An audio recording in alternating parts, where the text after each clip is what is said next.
Drummondville pendant la guerre 39-45. En 1933, un certain Adolf Hitler accédait au pouvoir d'une des plus grandes puissances européennes, l'Allemagne. Pendant 6 longues années de tension, la guerre a pu être évitée. Ce n'est cependant qu'en 1939 que l'armée nazie a posé le premier acte du conflit planétaire que nous connaissons aujourd'hui sous le nom de la Seconde Guerre mondiale, en envahissant la Pologne, puis Bohême, aujourd'hui la République tchèque. À l'aube d'une guerre sans fin, le Canada devait choisir s'il s'impliquait.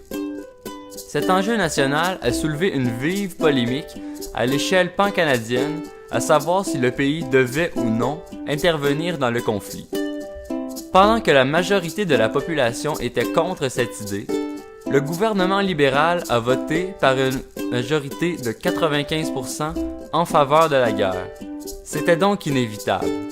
Drummondville allait jouer un rôle clé dans le conflit.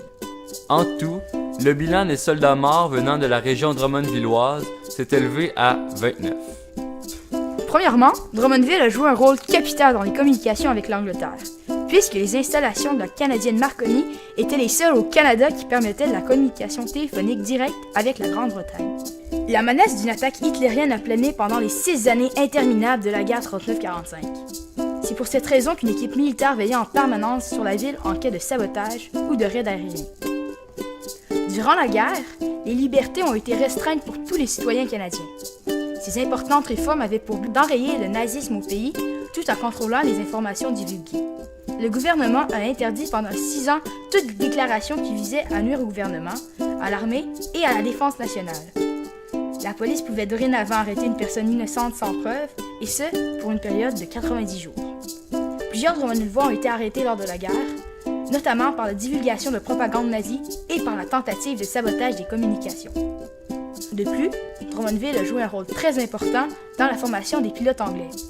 En raison du vaste espace aérien, de la proximité moyenne avec l'Angleterre et de la sûreté de l'endroit, Drummondville était l'endroit parfait pour accueillir une école d'aviation.